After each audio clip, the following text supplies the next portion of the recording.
একটা গল্প বলি। একটা দোকান খুলেছে গ্রামে।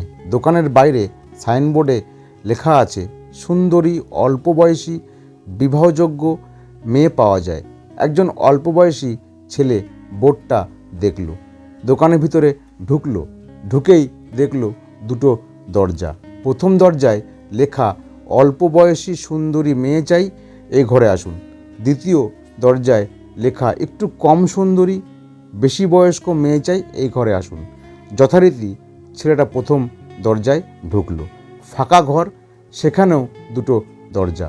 প্রথম দরজায় লেখা, আপনার যদি এমন মেয়ে চাই যে যৌতুক দিতে পারবে, তাহলে এই দরজায় আসুন।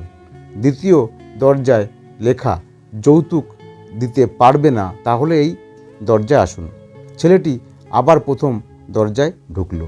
আবার ফাঁকা ঘর, আবারও দুটো দরজা।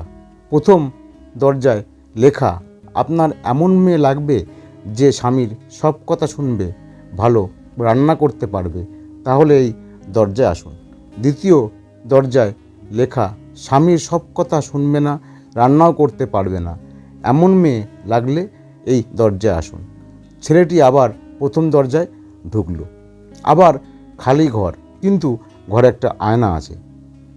আয়নায় লেখা, আপনার প্রত্যাশা অনেক বেশি, দয়া করে নিজের চেহারাটাও একবার দেখে নিন।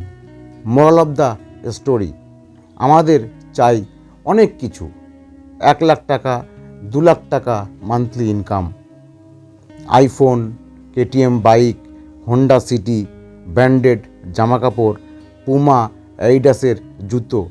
একটু নিজেকেও দেখুন। আমার চাইতে অনেক কিছুই, কিন্তু এগুলোর জন্য আমি কতটা পরিশ্রম করি, কতটা কাজ করি, কতটা মাথা লাগাই, কতটা উপায় তৈরি করি এগুলো পাওয়ার জন্য।